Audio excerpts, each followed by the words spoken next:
It's Friday, September 4th, 2020. I'm Greg Nibbler, and this is Digital Trends Live.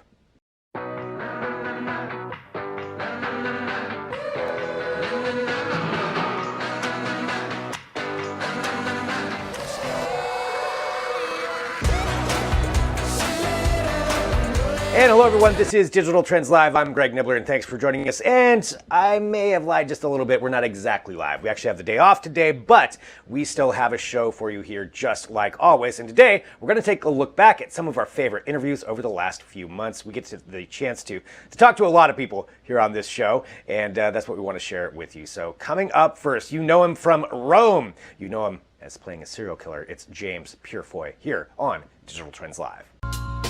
Welcome back to Digital Trends Live. I'm Greg Nibbler, and again, thank you for joining us wherever you are. Hit that subscribe button. Join the show here every weekday, 9 a.m. Pacific, noon Eastern. And I am very excited for our next guest. So the new movie, Fisherman's Friends, releases on digital and on demand on July 24th and tells the tale of a music executive trying to sign a group of fishermen who sing sea shanties to a music contract. And we have one of the stars of that said movie right now, James Purefoy, joining us. James, thank you so much for being here. Oh, thank you for having me. You are live from my veg patch. I gotta say, yeah, that is a great backdrop. That's probably one of the best ones we've seen. Where are you right now? It's entirely fake. Hang on. All right, it's still looking good. I'm in the west country of England, not far from where Fisherman's Friends were filmed. Well, speaking of Fisherman's Friends, you know, and with this, it's based on a true story as well. Can you tell us a little bit about that story, and what do you do to prepare for something when you're playing actual people?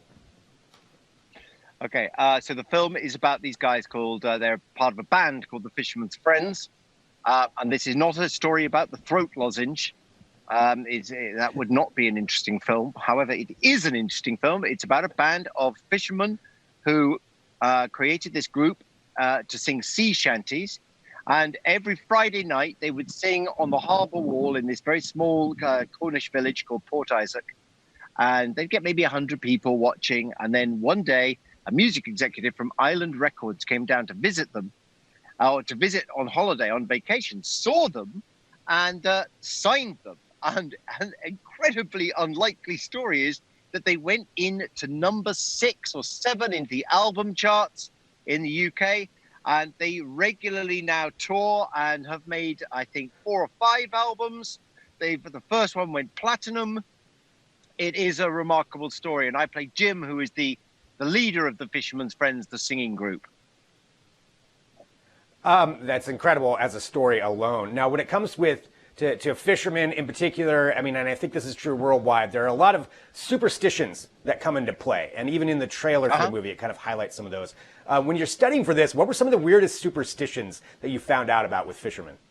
Okay, you're not allowed to wear green on a boat. Who knew? I didn't. You're not allowed to wear green because otherwise it feels as if the land is calling you back to land. You're not allowed to have a woman on board, well, you know, in the silly olden days, obviously. There are just a number of strange things. You can't say certain words. You can't whistle. You can't do this. You can't do that. It's a job, in fact, to find out what you can do on a boat. That is that's a lot to try to handle when you're getting onto that. Well, looking at this, something else I want to ask about, you know, and switching to tech just for a minute. And you know, being in Altered Carbon, which is obviously a futuristic tech world where you can switch bodies. When you're doing something like that, when it comes to technology, what is one piece of tech from that you wish you had now? Oh, do you know what? I was just looking at it just this morning. There was a ring that we wore called the Oni ring, which is a black piece of like anthracite or something like that had been digitally played with and altered and put chips in it, and you could create holograms of whatever you want to create a hologram of. It transferred into your head and read your thoughts, so that you could then have a hologram of whoever you were thinking of right in front of you talking to you. I kind of fancied the Oni ring. That would be a cool thing to have. That would absolutely be a cool thing to have.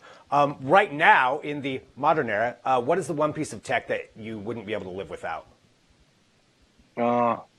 I'm bored already by my answer. My phone, I think. I think my phone would be. It would be hard for me now. I think I do so much on it, as we all do. You know, to go back to a typewriter. I found one under the bed here the other day. Incredible thing, an Olivetti typewriter. It's a thing of great beauty. We started it up. My daughter played with it for like 3 minutes, and then we junked it. But but who would want to go back to typewriters? Who'd want to go back to ink? Who'd want to go back to, threading that carbon ribbon around again? No. Well, something else, you mentioned your phone, and I know that you're very active on social media, on Twitter. And just to give you kind of a big question here, how do you feel that social media should moderate their content on their platforms? How should they moderate? I feel very strongly, and I think a lot of people do, that Twitter seems to be going down the right route. Facebook, if you are a publisher of lies, and if you're a publisher of falsehoods, you really need to pay attention to that. And it doesn't matter how big you are or how rich you are or how many households you reach. You can't go around spreading lies. You can't go around spreading mistruths. You can't go around allowing people to use your publishing platform to tell terrible, filthy lies that have massive world global effect. I think Facebook needs to look into that. We all do. I think we all feel that Facebook are dodging this one. Yeah, and that feels like an answer that we've heard from a few people with that. Something else I wanted to ask you, and this is kind of bouncing all over but switching gears, and this is important because I saw this in entertainment. There was recently cast an artificially intelligent robot named Erica to play a lead role in a major Hollywood film. How would? No way. It's true. Yes, you can look it up. Yep, the robot is named Erica. It's being it's being trained, by actors to act with other people. How would you feel about acting with a robot? Well, I don't believe they can do it. I don't think they'd be fast enough. I don't think that they'll be nuanced enough. I think, even now, the best video games, you can still tell it's a video game. The best ones, you can still tell it's a video game. So, it doesn't look real to me. I even in that Martin Scorsese film recently, I thought I just didn't buy any of those special effects. I just didn't believe them when they looked young. Many years ago, a few years ago, I was doing a movie called John Carter for Disney, and they did one of those extraordinary things where they laser map you and photograph you 360 degrees. So somewhere at Disney is me looking much younger and much more handsome and really fit, sadly. And I'd like to get hold of that and put that in my new movies. That's clearly the way to go. How would you feel about, your image being used in a movie like that? I think it'd be fine as long as I had Final Cut. Unlikely, let's face it, but if I could absolutely say you can use it or not, depending on how well I thought they'd done it, I think I'd be fine. There we go. James, one last question here that I just wanted to ask. Your character, Joe Carroll, and I watched The Following, and I love that movie. I saw somebody else actually quote you as being kind of a magnificent bastard in that, which I think is adequate. For that role, is that something you would ever want to revisit? No, it was a very dark place, and I'd done it for 3 years, and by the time we got to the end of the 3rd season, it had seeped into my unconscious in a way that I was not welcome.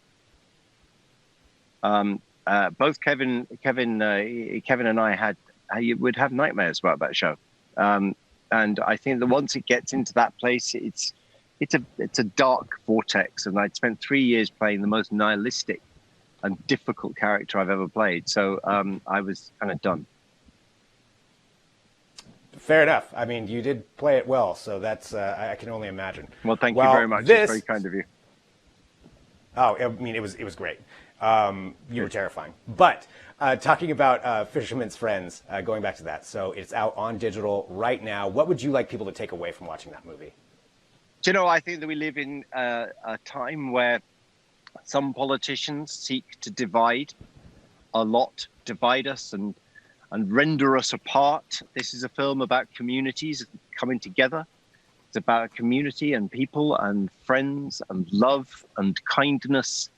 And I think we need a lot more of that to be going on with. And that this will put a smile on your face and a little spring in your step, and it'll make you feel happy that you're part of the human race again, because there's an awful lot going on at the moment which doesn't make us feel happy about being part of the human race. Well, James, I love that idea, and that is absolutely something I think we can all use right now. And you are a pleasure. Thank you so much for being here on the show. Thank you so much. Talking about this. Yeah, James Purefoy. Thank you so much for having me. And yeah, take care. Bye. Yeah, thanks for having us in your veggie patch. All right, James Purefoy right here. And again, Fisherman's Friends, it is out on digital. So I want to emphasize that too. July 24th is when it is coming out. So you can catch it on there, on digital, on demand. Really appreciate them being here on the show. All right, up next on this special edition of Digital Trends Live, where we're taking a look back at some of our favorite interviews, we have the one, the only, Mr. David Arquette. Here he is on Digital Trends Live. And welcome back to Digital Trends Live. I'm Greg Nibbler, and thank you so much, everyone, for joining us wherever you are. We appreciate it. Our next guest is a celebrity's celebrity. He's the star of more movies than one can even count, including a new one releasing on August 14th called Spree, which is in part a satire of a social media influencer and the culture that's been taken too far. We have one of the stars of that movie joining us now, David Arquette. David, thank you so much for being here with us. Hey, thanks for having me, Greg. So there's a lot I want to talk to you about, but in this movie, one thing I wanted to get to is just the production of it. So a lot of the action was filmed on iPhones and GoPros, and I want to know what that's like from an acting standpoint to do that versus a more traditional shoot. Well, Eugene Kotryrenko is just an incredible director, and he came up with this concept to shoot it all on iPhones and GoPros. So as an actor, it's kind of freeing. You do all these sort of takes kind of in a row. You just go back to one. The cameras are all rolling all the time. So you have to kind of be on your toes. You have to be ready to improvise. You have to be in the moment and in the character at all times, which is kind of an interesting experiment. Well, with that, and this movie in particular, because it's pretty poignant right now when it's coming out and what it's about. And one of the things in it as well is there's this live comment aspect as they're driving around and getting these comments. Now, during that, was that something that you were fed in real time? How did that work into the production of it? That all of the comments sort of alongside were done in post. So we didn't really have that. They do have an incredible social media program going on at Kurt's World 96 on Instagram, which you follow this guy's sort of backstory, and you can learn a lot about what's leading up to the film from that website. And it's been interesting because it kind of combines this real world that we're living in with this sort of fake social media world, and then it translates into this film. But it's a powerful film about sort of the need for likes and followers on Instagram, just social media in general. And then this desire, really kind of twisted desire in how he's going to go about getting these followers. Well, you know, and I think that's an interesting point, especially, you know, with somebody like you. Like, you've lived around paparazzi and being a celebrity for so long, and now with social media and the idea of personal privacy just completely changing, where do you think the line should be drawn with that when it comes to personal privacy? It's a complicated question. I mean, by being an actor or being in the sort of public domain, in a sense, you kind of put yourself out there. I also think, like, there's not really a lot of secrets in the world anymore. You know, everything's pretty out there, and you know, it's important to sort of be true to yourself, you know, stand up for what you believe in. And I've always been really open. So I hope sort of people have an understanding of who I am. I've kind of been very open about my failures and, you know, my feelings and sort of my honest truth. But it's complicated. I mean, kids today have a lot better grasp of that, of sort of what they put out into into the social media world and what they keep private. I've never been very good at that. I've been really an open book. Which you are, and actually that's a great point to talk about. You do have another movie that's also out, a documentary called "You Cannot Kill David Arquette," which documents kind of your life and your return to wrestling, which is such an interesting facet of your career. And I'm a wrestling fan myself, but from your standpoint, with this movie, you know, why do you think, and this is a point in the trailer, why do you think the wrestling world kind of turned their back on you there at that beginning of this career? Well, I was made the champion of WCW in 2000, and I hadn't paid my dues, and I didn't deserve it. I thought it was going to be a fun storyline where it's like a fan finally becomes the champion. It's kind of every fan's dream to see yourself as one of those champions. So I thought it would be more taken that way, but it wasn't. And they got really upset about it until I went into the wrestling business for the last 2 years and really toured the country and did the independent circuit. Did I really understand why they got so mad, why there was so much anger about it. And I really wanted to do a film that honored wrestling, that shows people sort of behind the curtain a little so that they could get a better understanding of what wrestling is and, you know, how it's sort of important to a lot of people. It's a lot of people's livelihood. It's also provides an escape for a lot of people in the way most sports do, where you can just kind of tune into it and follow a storyline, pick your favorite wrestlers and kind of cheer for them. Just something I loved it as a kid, and it always sort of left a sort of painful place in my heart. And it also added to me sort of beating up myself a lot. You listen to bullies online and, you know, it can start seeping in, especially if you're telling yourself a lot of those same things. So through the process of this documentary, I learned a lot of like self-love and acceptance and understanding where a lot of my pain came from so that I could address it in a more healthy, balanced way. That's a really interesting thing and to share, you know, going back to you talking about being open, you're sharing that with everybody with this documentary. A wrestling question for you. Would you rather be a heel or a face? Listen, I'm a horrible heel. I'm sort of more of a face in general. In my life, I prefer the good guys in general. So I have a wrestling tag team partner named RJ City, and he's definitely a heel. Boo!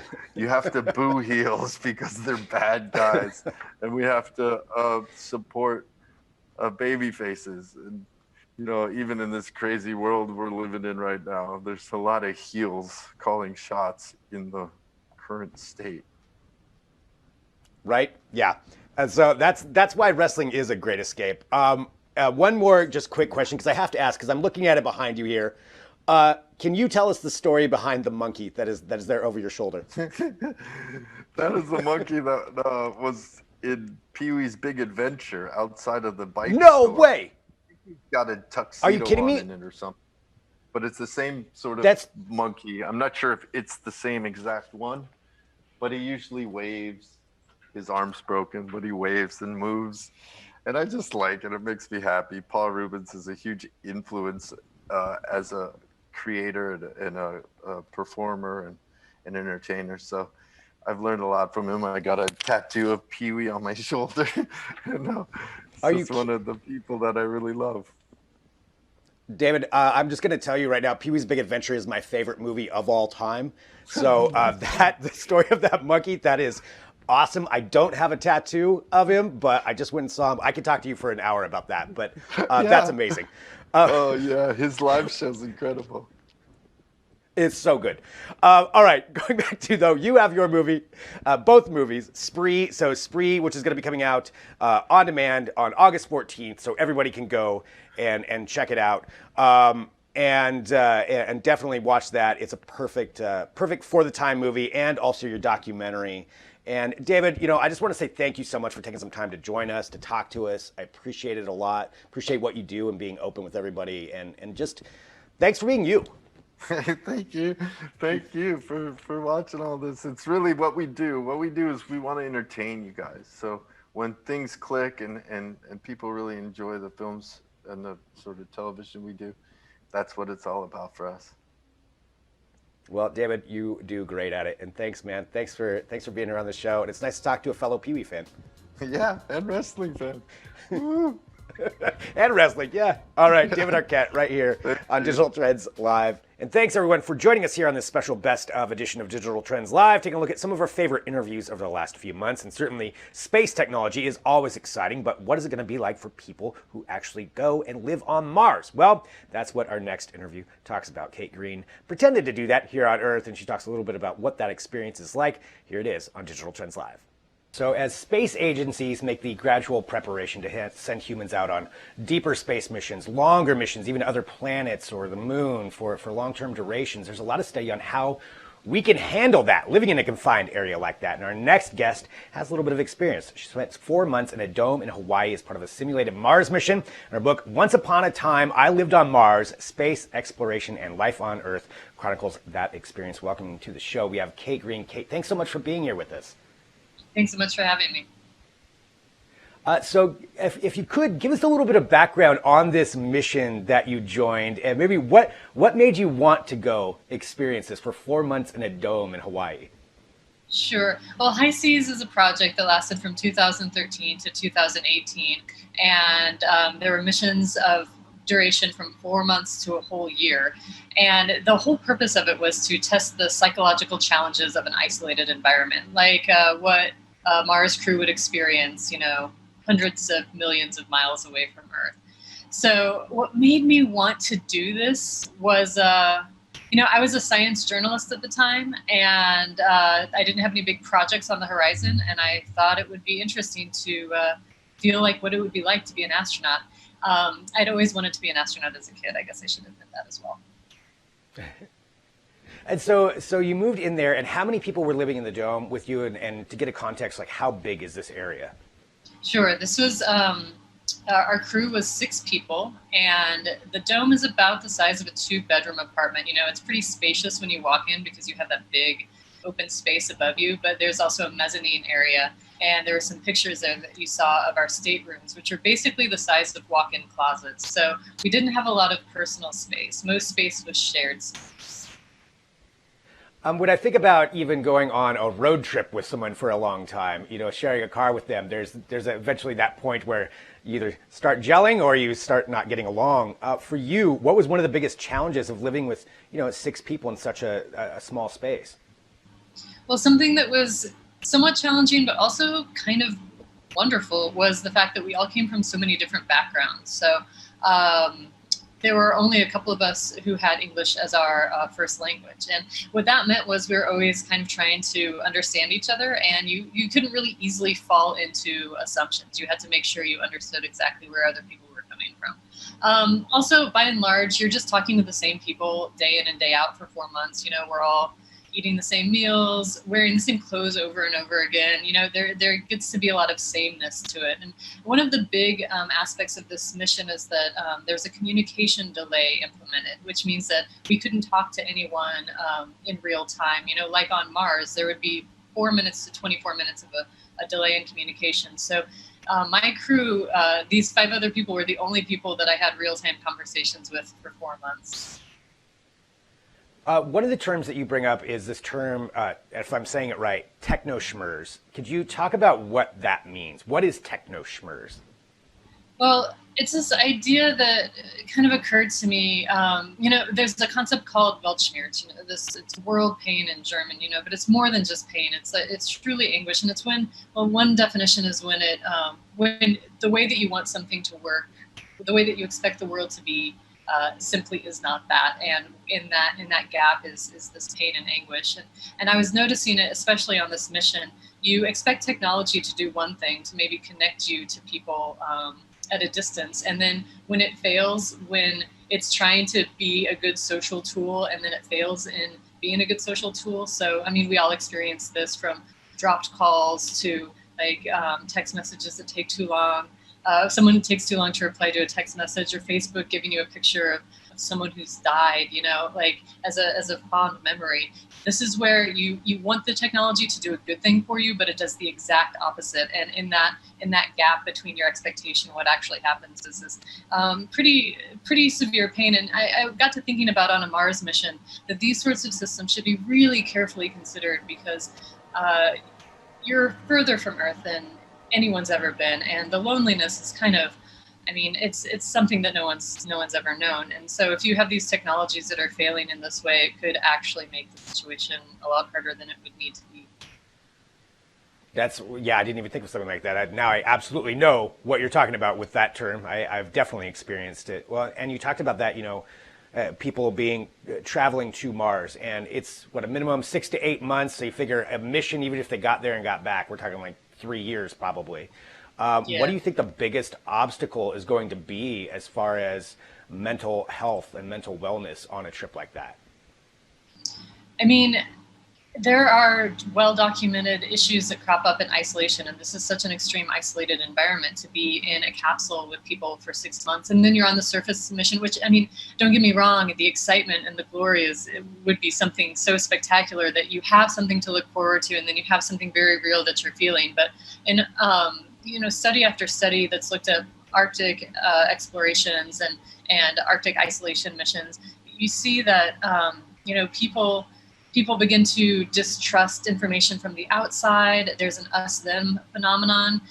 That's something that happens. And then you also just get the micro irritations that grow macro over time. So the way that someone clears their throat, for instance, or if that happens a lot, or just anyone's personal tics, tapping a pen on the table, that's gonna grow really large over time. So one of the biggest challenges is making sure that you get some people who understand how to see those annoyances and truly let go of them for the sake of the mission.